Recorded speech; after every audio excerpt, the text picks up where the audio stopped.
Ivoiriens, Ivoiriennes, mes très chers compatriotes, chers camarades, chers frères, peuple de Côte d'Ivoire, chers militants et militantes du Nouvel Horizon Patriotique de Côte d'Ivoire, je vous salue. Mes très chers patriotes, compatriotes,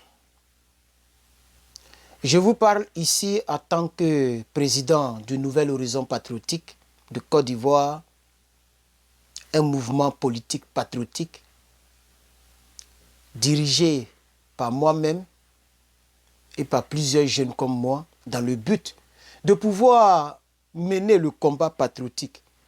Car nous constatons que la Côte d'Ivoire aujourd'hui est devenue un lieu de souffrance des Ivoiriens. Chers camarades, militants et militantes du Nouvel Horizon Patriotique, chers amis et frères ivoiriens et ivoiriennes, chers sympathisants,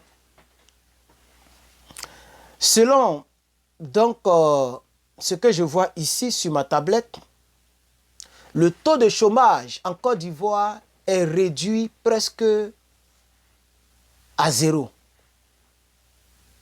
J'ai ici les chiffres de 2021 et de 2024. En 2021, le taux de chômage était de 2,3%. En 2024, le taux de chômage a grimpé un peu de 2,6%. Ce qui voudrait dire qu'officiellement, le taux de chômage est même plus bas que le taux de chômage ici aux États-Unis d'Amérique, est même plus bas que le taux de chômage en France. Mes très chers compatriotes, quelle est la réalité sur le terrain? La réalité est tout autre chose. Chers parents, chers frères, ces chiffres sont des chiffres qui sont basés sur le BIT. Oui, Bureau ivoirien du travail ou je ne sais quoi, mais le BIT, comme c'est ce qu'on me dit ici. C'est le chiffre, ce sont des chiffres officiels que publient et dont se vantent les autorités actuelles. En l'occurrence, le ministre de la Jeunesse qui aime tout le temps en parler très souvent, M. Mamadou Touré, et même le gouvernement tout entier qui se vante des chiffres qui n'ont rien à voir avec la réalité sur le terrain.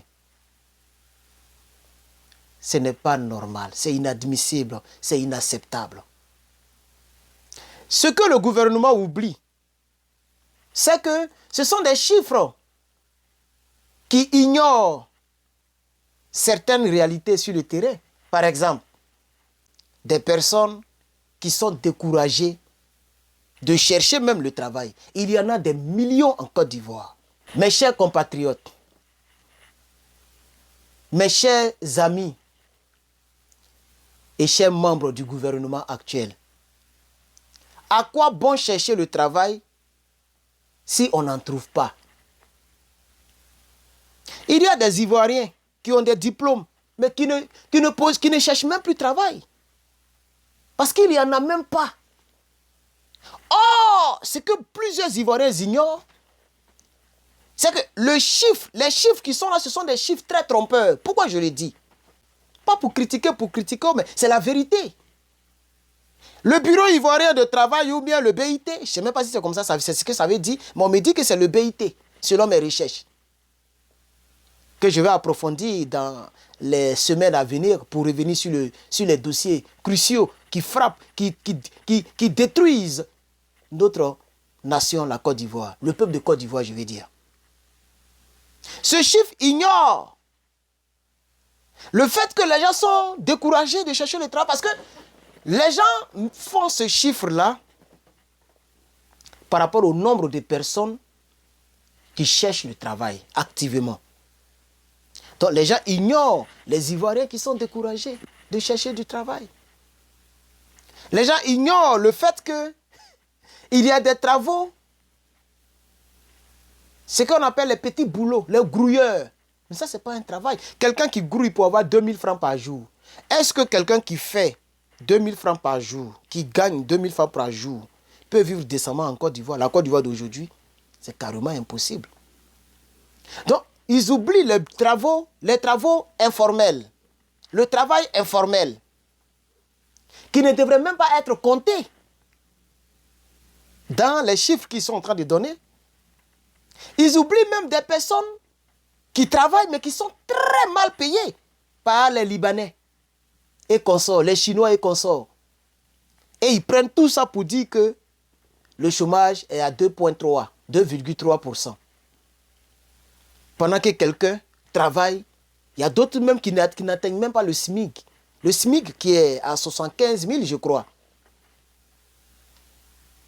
Et donc, je voudrais dire aux Ivoiriens qu'en réalité, le chômage est de plus de 40% en Côte d'Ivoire. Et si on part de ce fait, c'est une catastrophe.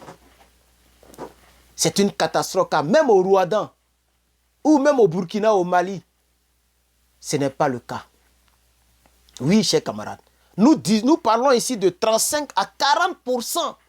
Si on inclut les travaux précaires, les soudeurs de chaussures, ça, ce n'est pas un travail. C'est des gens qui sont en train de survivre. Pour ne pas mourir de faim, les gens font des choses, mais ça, ce n'est pas quelqu'un qui travaille, ça, ce n'est pas un travail. Un soudeur de chaussures, un cireur de chaussures, comme il ne dépose pas chaque matin son diplôme quelque part dans une entreprise, donc on considère que lui, il n'est pas au chômage. Voici comment les chiffres sont trompeurs. Et les gens qui sont dans des bureaux climatisés nous pondent des communiqués ou je ne sais, des déclarations à la télévision comme quoi le chômage est à 2,3%. Pendant ce temps, il y a un Kwasi, il y a un Soro, il y a un Doumbia, il y a un Dadier, il y a un Yao qui ne vit que de Gbaka, apprenti Gbaka. Lui, on dit qu'il travaille. Peuple de Côte d'Ivoire, vous constaterez maintenant que lorsque un gouvernement ne se soucie pas de son peuple, ce sont ces gens de calcul qu'on fera. Car en ce qui concerne le NHPCI, même dans la cotisation, on voit déjà que nous sommes très, très, très sérieux et que nous voulons aider le peuple. Parce qu'il y a une somme pour les fonctionnaires et il y a une somme pour les grouilleurs. Je pense que quelques éléments du NHPCI se souviennent de cette annonce que nous donnons tous les jours. Pour dire que même dans les cotisations, nous faisons la distinction. Parce que nous, lorsque nous viendrons un jour au pouvoir, nous ferons la distinction, le distinguo, vraiment de manière très, très, très bien élaborée entre un grouilleur et un fonctionnaire. On ne peut pas comparer un Gbakaman, un chauffeur de Gbaka ou un chauffeur de Woro Woro, ou un soudeur de chaussures, ou une fille qui vend bananes braisées. On ne peut pas compter ces individus-là parmi des personnes qui travaillent. C'est pour ne pas mourir de faim que les gens font ce métier. Donc en réalité, ici, on ne compte pas ces gens de personnes. Moi, dans la base de données américaine, je suis au chômage. Mais je me débrouille. Je fais certaines choses qu'on appelle ici odd job. ODD. Odd jobs. Odd jobs. On ne demande même pas de payer les taxes là-dessus. Parce que c'est des choses de là à là. Tu as fini, le gars te donne cash, il n'y a pas de traces. Et les Américains savent qu'on fait ça. Mais tant que tu n'es pas embauché quelque part dans les normes, on te considère comme un chômeur. Par conséquent, l'État peut t'aider avec ce qu'on appelle ici en Californie EBT. EBT, c'est comme une carte bancaire sur laquelle l'État, je parle de l'État californien, met de l'argent pour ne pas que tu meurs de faim. Donc tu peux aller dans un supermarché, utiliser EBT, ça ne peut qu'acheter seulement que la nourriture. Pourquoi ça n'existe pas en Côte d'Ivoire? Puisque nous avons un chômage, un trou de chômage. Si le pourcentage du chômage est à 2,3%, comme on le dit ici, c'est que les chômeurs ne sont pas nombreux. Donc on peut aider les chômeurs à ne pas mourir de faim. Puisqu'ils ne sont pas nombreux. Ce n'est pas vrai, peuple de Côte d'Ivoire. Dans la réalité, et elle est triste cette réalité, c'est plus de 40% des Ivoiriens qui sont au chômage. C'est une calamité. Nous voudrions attirer l'attention des autorités ivoiriennes. Vous êtes dans ces bureaux climatisés là. Ce n'est pas votre propre argent. Ce n'est pas vos entreprises. Ce n'est pas parce que vous avez des entreprises que vous roulez dans ces voitures, dans ces véhicules climatisés, que vous êtes dans un bureau climatisé. C'est le contribuable ivoirien. C'est ça, c'est de ça que vous profitez. C'est de ça que vous bénéficiez. Pourquoi vous ne pensez pas au peuple de Côte d'Ivoire? Chers camarades, chers frères, ce phénomène est appelé en réalité le chômage caché, ou le thème qui est beaucoup connu, le sous-emploi. Lorsque l'État compte les grouilleurs, les soudeurs de chaussures, etc., pour faire donc leur calcul, pour dire qu'il y a 2%, 3%, ça s'appelle le chômage caché. En réalité, il y a des millions d'Ivoiriens et Ivoiriennes qui ont le BTS. Mais aucune entreprise ne veut les embaucher. Parce qu'en réalité, en Afrique, on n'embauche pas quelqu'un par rapport à son niveau intellectuel. Tristement parlant. C'est ce qu'on appelle le bras long. Qui a le bras long? C'est comme ça qu'on embauche les gens. Ça, c'est les entreprises privées ou publiques. Vous voyez, chers camarades, c'est pourquoi nous vous appelons, vous les Ivoiriens, au nouvel horizon patriotique. Venez, nous allons travailler. Car si on regarde les chiffres à l'international, en réalité, oui, les 2,3% peuvent être vrais. Puisque tant que vous ne cherchez pas le travail, on ne peut pas vous considérer comme chômeur. Vous comprenez? Donc, les gens se disent que vous travaillez. Mais ce sont des gens qui connaissent les réalités, mais qui s'en foutent des réalités. Ils ne se préoccupent pas de vous. Ce n'est pas leur souci, ce que vous vivez. Tant que eux, leur famille, leurs amis mangent, le reste, ces gens-là s'en foutent. C'est pourquoi vous devez vous tourner vers des hommes comme nous, qui voulons vraiment aider le peuple de Côte d'Ivoire. Chers camarades, chers frères, il faut dire qu'en Côte d'Ivoire, selon les statistiques que j'ai ici, plus de 800 nouveaux jeunes arrivent chaque année sur le marché du travail. Qu'est-ce que je veux dire? Des enfants qui ont 15 ans aujourd'hui, 14 ans, 13 ans. Vous voyez, non? Des millions d'enfants ou d'adolescents. Mais d'ici 2027 ou 2028, ces enfants seront maintenant des jeunes. C'est-à-dire d'autres auront 18 ans, 19 ans, etc. Donc, ce sont des gens qui viennent maintenant sur le marché du travail. Donc, chaque année, il y a au moins près d'1 million, selon les chiffres que j'ai ici, qui viennent sur le marché du travail ivoirien. Et on nous parle de 2,3% de chômage. Et il faut dire que sur les 800 et quelques personnes qui viennent chaque année, qui s'ajoutent sur le marché du travail, il y a seulement 100 à 103 000 jeunes qui sont employés officiellement. Le RADP est au pouvoir, ça fait aujourd'hui, on va dans 20 ans. N'est-ce pas? 20 ans. Puisque en 2030, ça fait 20 ans. Donc imaginez 800 jeunes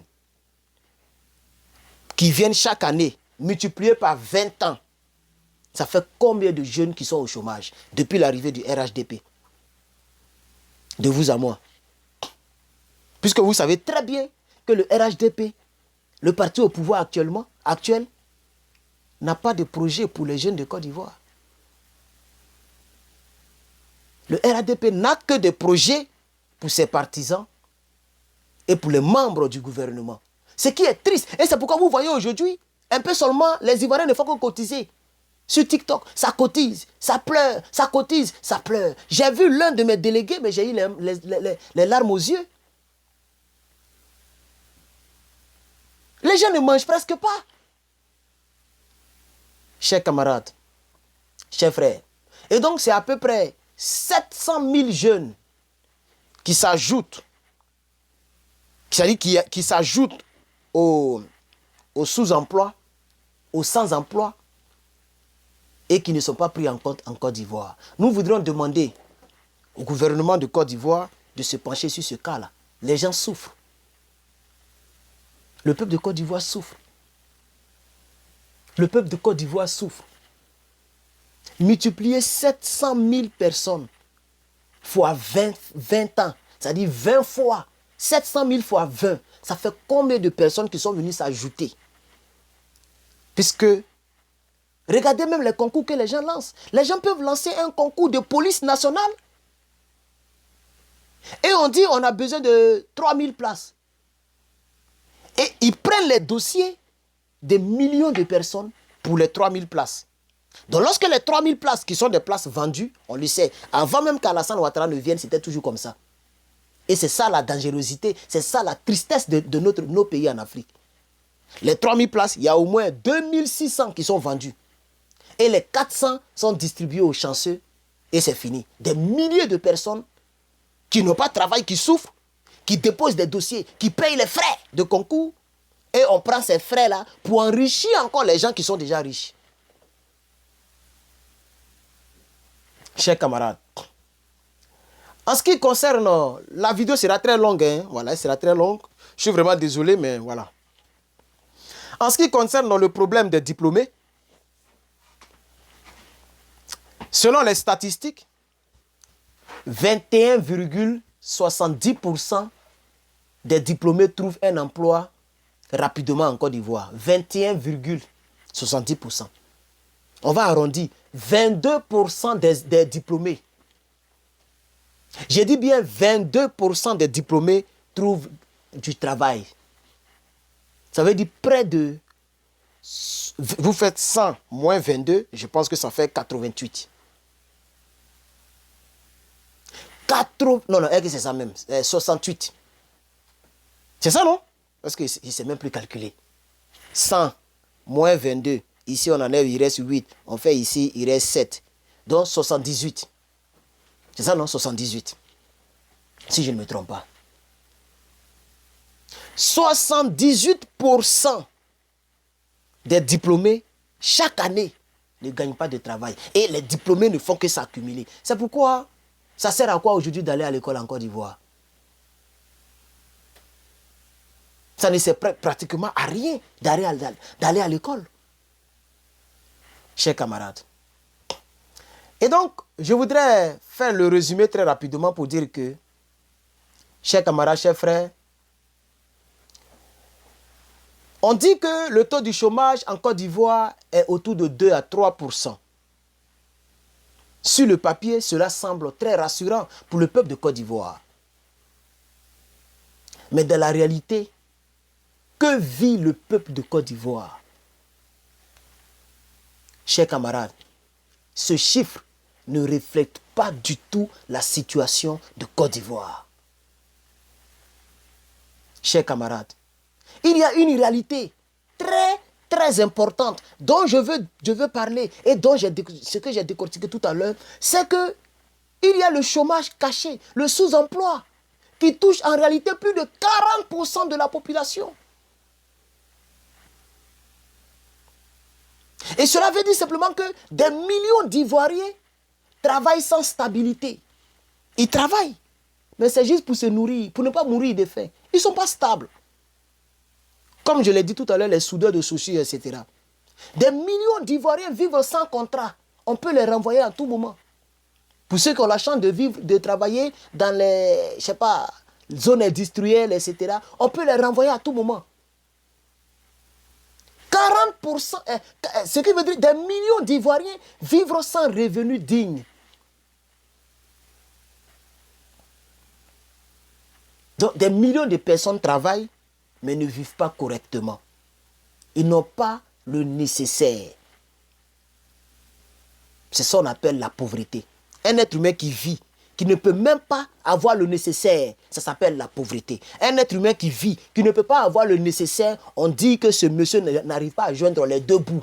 C'est pas ce qu'on dit toujours dans le jargon. Quelqu'un qui n'arrive pas à joindre les deux bouts, c'est quelqu'un qui est pauvre. Des millions d'Ivoiriens sont pauvres, chers camarades. Chaque année, environ 800 000 jeunes arrivent sur le marché du travail.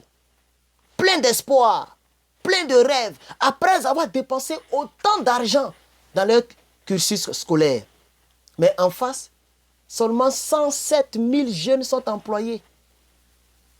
Cela signifie qu'il y a 700 000 jeunes qui ne gagnent pas de travail chaque année et qui se rajoutent aux anciens qui étaient là. Ce qui donne des millions de personnes sans avenir. Et ça fait pitié. J'ai pitié pour mes compatriotes en Côte d'Ivoire. Peut-on construire une nation forte en laissant la jeunesse dans l'attente? Peut-on construire un développement en bâtissant seulement des routes et des ponts et non des âmes? Quelqu'un qui n'est pas tranquille de la tête, qu'est-ce qu'il va faire avec des ponts et des routes et des gratte-ciel? Quelqu'un qui ne mange pas, est-ce que c'est un homme libre? Oufé Boigny l'avait dit, un homme qui a faim n'est pas un homme libre. Et comme je l'ai décortiqué vers la fin de la vidéo, avant de vous lire un peu mon speech, même les diplômés ne sont pas épargnés. À peine 21,7% trouvent du travail rapidement sur le marché de l'emploi en Côte d'Ivoire. 21%. Sur 100 jeunes qui ont BTS, 100 jeunes qui ont licence, 100 jeunes qui ont baccalauréat, c'est 21% qui peuvent avoir du travail. Ça veut dire que c'est un pays calamiteux, défavorable au peuple de Côte d'Ivoire. Chers camarades, ça veut dire que même les gens qui vont à l'école, même les sacrifices des familles en envoyant les enfants à l'école ne garantissent pas un avenir en Côte d'Ivoire. Chers camarades, et lorsqu'on dit cela, en réalité, c'est plus de 80 à 90% des jeunes qui sont dans des emplois informels. Soudeur, broussard, soudeur de chaussures, apprenti baka, yango, livraison sur moto, c'est 80 à 90%. Et c'est les 21 et combien de pourcents qui trouvent du travail. Et donc c'est face à ces chiffres-là que je suis venu vous parler. Non seulement pour soutenir, les membres et les militants, les sympathisants du Nouvel Horizon Patriotique qui traversent les mêmes problèmes. 2, les Ivoiriens lambda des autres partis politiques, y compris le RADP, qui traversent les mêmes problèmes. 3, interpeller le pouvoir d'Abidjan de sorte à se pencher un peu sur le peuple.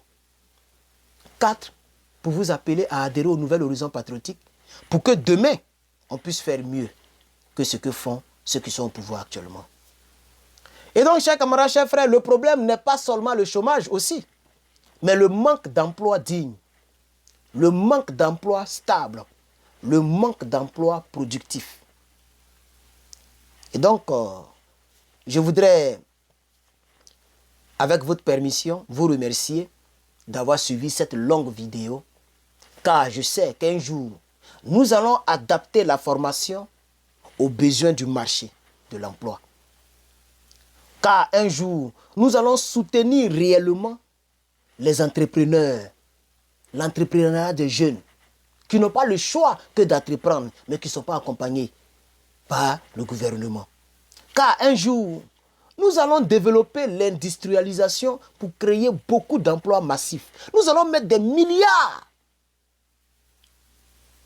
en créant des entreprises. C'est ce qu'on appelle l'industrialisation. Un pays est développé lorsque son industrie est développée. Un pays n'est pas développé lorsque il y a beaucoup de buildings, beaucoup de gratte-ciel et beaucoup de ponts. Un pays est développé lorsqu'il y a beaucoup d'industries. C'est ce que les États-Unis ont fait. C'est ce que les autres pays ont fait. Oui, chers camarades, après la Deuxième Guerre mondiale, ils sont passés à une vaste campagne d'industrialisation. Donc, le mot d'ordre, c'était de construire beaucoup d'entreprises.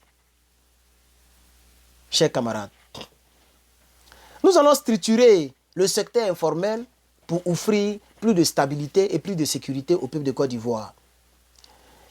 Chers amis, chers frères, je vous demande massivement d'adhérer au Nouvel Horizon Patriotique de Côte d'Ivoire. Le lien d'adhésion sera sous la vidéo ou en description de la vidéo. Vous n'aurez qu'à cliquer sur ce lien et à renseigner vos informations. Et le jour suivant, vous allez vous retrouver dans l'une de nos plateformes WhatsApp pour qu'ensemble, on puisse se mettre pour libérer notre pays de demain. Je voudrais d'ailleurs vous souhaiter un très bon week-end, un très bon samedi soir, puisque c'est déjà le soir. Et je vous souhaite bonne chance dans vos activités personnelles. Et aux membres du NHPCI, je vous demande de vous préparer car nous avons un débat aujourd'hui, samedi et tous les samedis, un débat au NHPCI. Je vous remercie.